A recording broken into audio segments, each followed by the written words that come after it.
ओम ह्रीं अरहम ळमोजिनाळम श्रीमद् उमास्वामी देव ग्रंथराज तत्वार्थ सूत्र अध्याय 2 सूत्र नंबर 7 पारिणामिक भाव के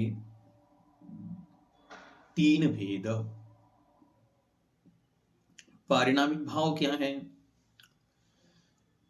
जो भाव कर्म की उदय, उपशम, क्षय, क्षयोपशम आदि की अपेक्षा से रहित होते हैं, अर्थात उन्हें किसी भी प्रकार के उपशम, क्षय, क्षयोपशम आदि की कोई अपेक्षा नहीं होती, बल्कि वो उन अपेक्षाओं से रहित होते हैं, वो कहलाते हैं पारिणामिक भाव। पारिणामिक जो भाव हैं, वे भाव एक प्रकार से प्यूरेस्ट फॉर्म में होते हैं। प्यूरेस्ट भाव, पवित्र भाव जिन्हें हम कह सकते हैं, उनमें किसी भी पर निमित्त की या कोई भी मिक्सर नहीं होता, मिक्स नहीं होता, इसलिए वे प्यूरेस्ट फॉर्म उन परिणामों की कही जा सकते हैं। ठीक है, अब वो कौन कौन से हैं तो उनको यहां पे बतलाते हैं।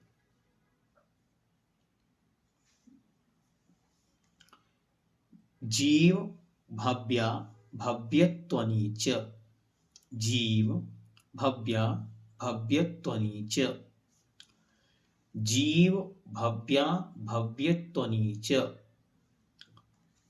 पहला शब्द है जीव, दूसरा शब्द है भव्य और तीसरा है अभव्य, और पीछे है त्वा। त्वा एक प्रकार से भाववाची होता है, तो वो भाववाची शब्द तीनों में लगा देंगे तो पहला बन जाएगा जीवत्व, भव्यत्व और अभव्यत्व। ये 3 पारिणामिक भाव हैं। इन भावों में किसी भी कर्म की कोई अपेक्षा नहीं होती, इन भावों में कर्म की कोई रोल नहीं होता, इन भावों में कर्म का कोई एक्शन नहीं होता, बल्कि वह इन कर्म के एक्शन से रहित होता है, इसलिए ये पारिणामिक भाव कहलाता है। जीवत्व क्या है? तो जीवत्व का अर्थ है चैतन्य। वह शक्ति आत्मा की स्वाभाविक है जिसमें कर्म के उदय की अपेक्षा नहीं होती। जीव की अपनी चेतना किस कर्म के उदय से है? नहीं, किसी भी कर्म के उदय से नहीं है, बल्कि जब से जीव है तब से ही वह चेतना उस जीव का लक्षण है। जीव में वह सदा सदा से उसी रूप में है, वह कभी भी कम-बढ़ नहीं होता, समाप्त नहीं होता। चेतनत्व, उसी को यहां पर जीवत्व कहा। फिर दूसरे नंबर पर है भव्यत्व। भव्यत्व मतलब भव्यपना। जिस जीव में रत्नात्रय प्रकट करने की योग्यता है वह भव्य है। अब ये जो भव्यत्वपना है, इसमें भी किसी कर्म की कोई अपेक्षा नहीं है। बहुत सारे जीव पूछते हैं कि ऐसा कौन सा कर्म है जिस कर्म के उदय से हम भव्य हुए, अथवा हम ऐसा क्या करें कि हम अभव्य से भव्य हो जाएं। तो ऐसा कोई भी कर्म नहीं है, ये अपनी उस जीव का स्वभाव है, उस जीव का ऐसा भाव है, और उस भाव के कारण ही वह भव्यत्व या अभव्यत्व पने को प्राप्त होता है। ये भव्यत्व और अभव्यत्वपना किसी पर निमित्त से नहीं होता, बल्कि उस जीव की अपनी निजी स्वाभाविक अवस्था या स्वाभाविक परिणति उसी रूप में होती है। इसके बाद है अभव्यत्व। अभव्यत्व क्या है?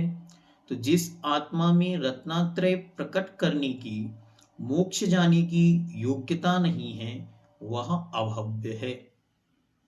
जिसमें रत्नात्रय प्रकट करने की योग्यता नहीं है, ऐसा जीव जो रत्नात्रय को प्राप्त नहीं कर सकता, उसका नाम है अभव्य। अब इन दो जीवों को अगर हमें अच्छी तरह जानना हो तो इसे जानने का एक बहुत सुंदर उपाय है, और वो उपाय क्या है? तो आचार्यों ने कहा कि जैसे आपने मूंग की दाल को पानी में सिजा दिया, भीग का के रख दिया कि भाई ये अच्छी तरह सुबह बड़ा बना के खाएंगे, तो उसको आपने सिजा के रख दिया। आप देखेंगे कि उस दाल में से बढ़िया क्वालिटी के जो दाने हैं उनमें से पूरे मतलब 99.99% दाने तो अच्छी तरह से सीज जाते हैं, लेकिन कुछ दाने ऐसे होते हैं जो जिस स्वभाव में थे वे वैसे ही रहते हैं। और उनको यदि बाद में आप मानो आजकल मिक्सर से हम उसको मिक्स कर रहे हैं, मानो उसको सिलबट्टे पर यूं इस तरीके से करेंगे तो वहां पर क्या होगा, वहां पर नियम से वो ऐसा लगेगा जैसे कर्कशपना आ गया, पत्थर के जैसा स्वभाव उसके अंदर में है। अब कोई कहेगी ये क्या चीज है, पत्थर नहीं है, वह मूंग ही है, लेकिन उस मूंग का अपना ये स्वभाव ऐसा है। इसी प्रकार वे अजीब हैं ऐसा नहीं, उनके कोई और कर्म का उदय है ऐसा भी नहीं, वे जीव ही हैं और उनके कोई अलग से विशेष कर्म का उदय भी नहीं है। जो सबके है सो सामान्य उनके है, फिर भी उनमें ऐसी योग्यता विशेष है जिस योग्यता के कारण वे इस प्रकार का रिएक्शन उनमें उत्पन्न हो रहा है कि वे रत्नत्रय की प्राप्ति के योग्य निमित्तों को प्राप्त नहीं करेंगे, अथवा निमित्त मिलने पर भी रत्नत्रय को प्राप्त नहीं होंगे। ठीक है, अब इसमें कुछ बातें विशेष हैं, वो आप लोग जानेंगे तो आपको अच्छी लगेंगी, इसलिए यहां पे बता देते हैं। पहली बात, जो भव्यपना है, अभव्यपना है, ये सब जीवों में पाया जाता है। या तो कोई भव्य होगा या तो कोई अभव्य होगा, ये नियम है कि कोई ना कोई दोनों में से एक भाव प्रत्येक जीव के पाया जाएगा। जीवत्व सब जीवों में पाया जाएगा और भव्यत्व अभव्यत्वपना किसी जीव में पाया जाएगा। ठीक है, दोनों में से कोई एक। लेकिन नियम यह है कि जिस जीव के भव्यत्वपना है उसका भव्यत्वपना एक दिन नियम से छूट जाएगा। नई बात है, किन्हीं के लिए नई होगी, किन्हीं के लिए विशेष होगी। क्या है उसको समझते हैं। भव्यत्व बना क्या है, मुक्ति का टिकट है। जैसे ही जीव मुक्ति को प्राप्त करेगा उसका भव्यत्वपना समाप्त हो जाएगा। पूज्य गुरुदेव आचार्य भगवान विद्यासागर जी महाराज इसको बड़े अच्छे उदाहरण से समझाते थे। वो कहते थे, आपको मानो महाराष्ट्र में हैं आप, अनसिंग में, नागपुर से आपने ट्रेन पकड़ी, कहाँ के लिए, सम्मेसकर के लिए। पार्श्वनाथ स्टेशन पर आपको उतरना है, तो आपने एक टिकट लिया, कहाँ का, पार्श्वनाथ, नागपुर टू पार्श्वनाथ। अब नागपुर टू पार्श्वनाथ जो टिकट आपने लिया, वो टिकट की जो वैलिडिटी है वो कहाँ तक है, पार्श्वनाथ स्टेशन तक। उसके बाद क्या होगा, उसके बाद उस टिकट का कोई उपयोग नहीं होने से उसकी वैलिडिटी वहां पर समाप्त हो जाती। बस ऐसे ही जो भव्यत्वपनी का टिकट है, ये मुक्ति रूपी नगर का टिकट है। जैसे ही मुक्ति की उपलब्धि होगी वो भव्यत्व नाम का टिकट इनवैलिड हो जाएगा। ठीक है, आशा है आपको समझ में आया होगा। इस प्रकार यह 5 भाव आपके सामने रखे गए और यही भाव टोटल 53 भाव हैं। ठीक है, सामान्य से 5 भाव, सूत्र नंबर 1। वापस चलें और इन 5 भावों को एक वीडियो में हम लोग समराइज कर लेते हैं। तो सबसे पहले सूत्र नंबर 1 देखें और वहां पर 5 भावों का उल्लेख आचार्य भगवंत कर रहे हैं। औपशमिक, छायिक, मिश्र अर्थात छायोपशमिक, औदयिक और पारिणामिक, ऐसे ये 5 भाव हैं। फिर इन्हीं 5 भावों के उत्तर भेद बनेंगे तो द्वि नवाष्टादशैक विंशति त्रिभेदा यथाक्रमम, औपशमिक के 2, छायक के 9, क्षयोपशम के 18, औदयिक के 21 और पारिणामिक के 3, तो टोटल बन जाएंगे 53 भाव। इन भावों में क्रमशः प्रत्येक के कौन कौन से, तो औपशमिक के 2, औपशमिक सम्यक्त, औपशमिक चारित्र। छायक के 9, ज्ञान, दर्शन, दान, लाभ, भोग, उपभोग, वीर्य, सम्यक्त और चारित्र। इन सब के साथ एक शब्द जुड़ेगा छायक।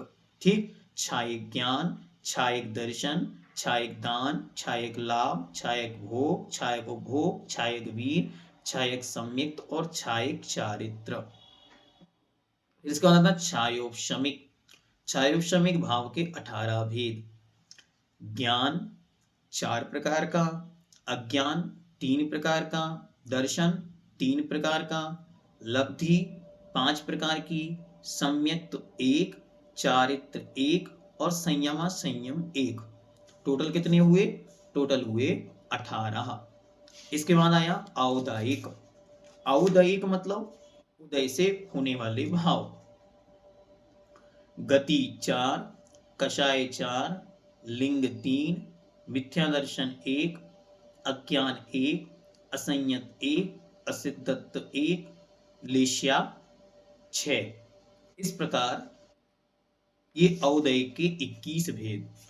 इसके बाद पारिणामिक। पारिणामिक के 3, जीवत्व, भव्यत्व और अभव्यत्व। इस प्रकार टोटल यह भावों की व्यवस्था यहां पर बतलाई। अब इसमें से हमारे पास कितने हैं ये हमको जानना इंपॉर्टेंट है। ठीक है, तो सबसे पहले जाने हमारे पास कौन कौन से हैं। तो पहले नंबर पे देखें औपशमिक। तो औपशमिक में 2, छायोपशमिक सम्यक, छायोपशमिक चारित्र। तो इसमें से हमारे पास वर्तमान में केवल छायक सम्यक्त, छायोपशमिक औपशमिक सम्यक्त उपलब्ध हो सकता है। ठीक, किसी जीव को आज तक मानो सम्यक्त प्राप्त ना हुआ हो और इस जीवन में पहली बार सम्यक्त की प्राप्ति होगी, तो जो प्रथमोपशम सम्यक्त है वही उसका औपशमिक सम्यक्त है। तो पहली बार यदि होना होगा तो उसको वो प्राप्त हो जाएगा। अन्यथा अन्यथा इस जीवन में दोनों भाव हमारे यहाँ पर नहीं है, क्योंकि औपशमिक चारित्र तो पंचम काल के जीवों को नहीं होगा। अब रहा औपशमिक सम्यक्त, तो उसका टाइम पीरियड है केवल अंतर मुहूर्त, इसलिए अंतर मुहूर्त के बाद वो टिकता नहीं, इसलिए कोई भी जीव एक्सप्लेन नहीं कर सकता कि हमारे पास वह है। इसके बाद आते हैं छायक भाव। तो छायक भाव कितने, छायक भाव है 9। तो ये छायक भाव कब होते हैं, ये छायक भाव छायक सम्यक्त तो चौथे गुण स्थान में हो जाता है। बाकी के जो छायक भाव हैं ये 12वें गुण स्थान के बाद 13वें गुण स्थान में प्रकट होते हैं।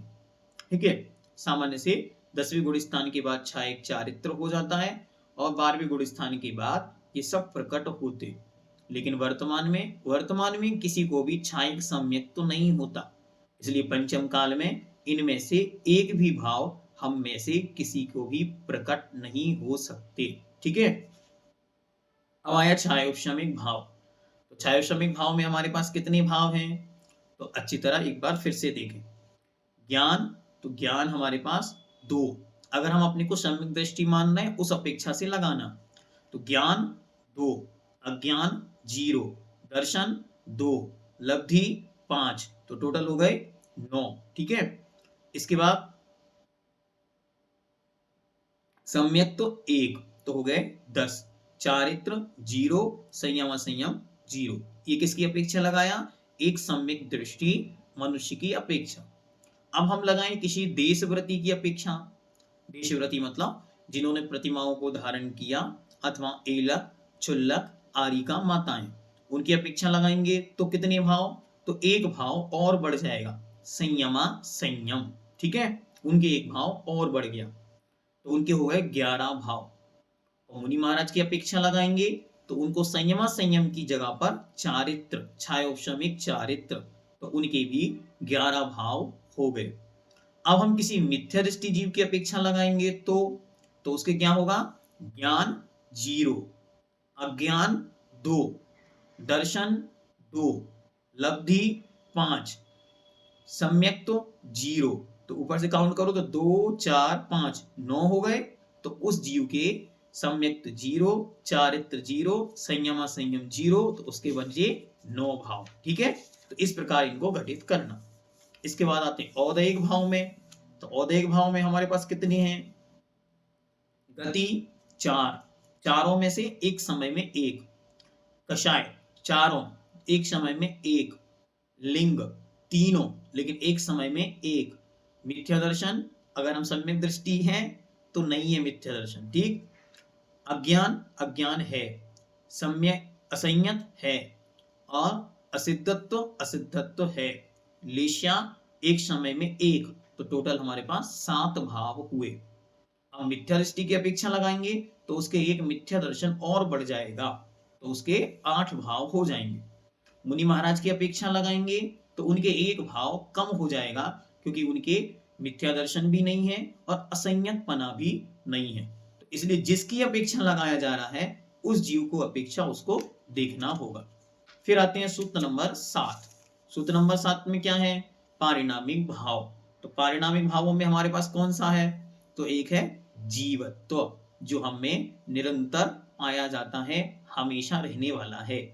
साथ ही अब हम भव्य हैं कि अभव्य, नहीं, कंफ्यूजन में नहीं पड़ना और अपने को भव्य मानना। भैया जी कोई थर्मामीटर हो तो दे दीजिए, तो हम लोग पता कर लेंगे कि भव्य है कि अभव्य। नहीं, पंचम काल में कोई भी जीव ये नहीं जान सकता कि कौन भव्य है और कौन अभव्य है, क्योंकि ये भव्य बना और अभव्य बना केवल प्रत्यक्ष ज्ञानियों के ज्ञान का विषय है। इसलिए हम लोग क्या करें?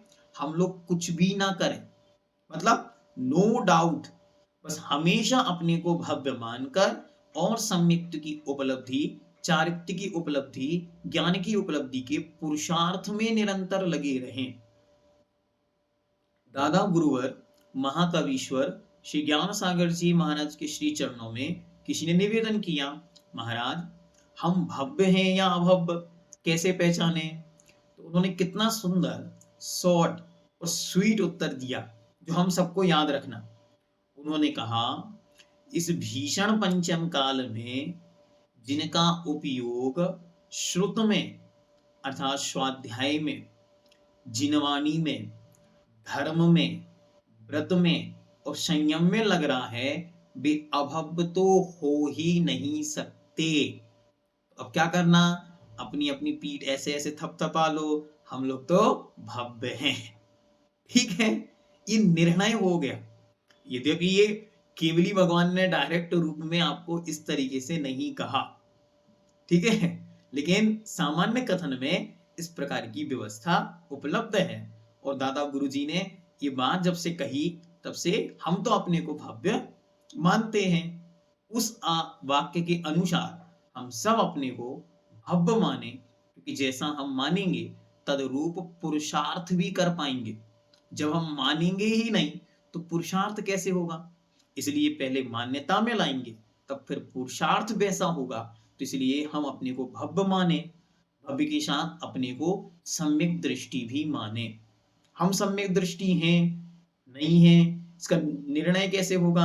नहीं, अभी कोई निर्णय पर नहीं पहुंचे, अभी केवल अच्छी तरह ये निर्णय करना है हमारी श्रद्धा कैसी है। देव शास्त्र गुरु के प्रति दृढ़ श्रद्धानी है, तो हम अपने को सम्यक दृष्टि माने, तद अनुसार अपना आचरण, तद अनुसार अपना पुरुषार्थ, तद अनुसार अपना ज्ञान बनाते चले जाएं। यही हमारा कर्तव्य। बाकी और उलझनों में नहीं उलझना, बल्कि हमेशा एक पॉजिटिव साइड को हमें ध्यान में रखना है और उस पॉजिटिव साइड के साथ चलना। भव्यत्वपना भी 3 प्रकार का है। उसका एक्सप्लेनेशन यद्यपि तत्व सूत्र में हमको उपलब्ध नहीं है, इसलिए उसका विस्तार हम यहाँ नहीं जानेंगे, लेकिन जीवकांड आदि में उसकी खूब विस्तार से चर्चा हुई है। तो उसकी लिंक हम आपको डिस्क्रिप्शन में और व्हाट्सएप ग्रुप में दे देंगे, तो आप लोग उसकी चर्चा वहां से सुन लेना। भव्य, अभव्य, दूरांदूर भव्य, निकट भव्य, अभव्य संभव्य, इस प्रकार भव्यत्व मार्गणा में जो भव्यों की चर्चा हुई है वो आप लोगों के लिए उपलब्ध करा दी जाएगी। यहां तक ये 53 भावों की चर्चा हमने समझी और ये भी जाना कि हमारे पास क्या-क्या है। ये सब क्या है? जीवस्य स्वतत्वम, जीव के स्वतत्व, अपने स्वयं के निजी भाव हैं। ये हमारी संपत्ति है, इसलिए इसको खोना नहीं, भूलना नहीं और भटकना नहीं, बल्कि इन भावों से अब हमारी आत्मा का कल्याण कैसे होगा?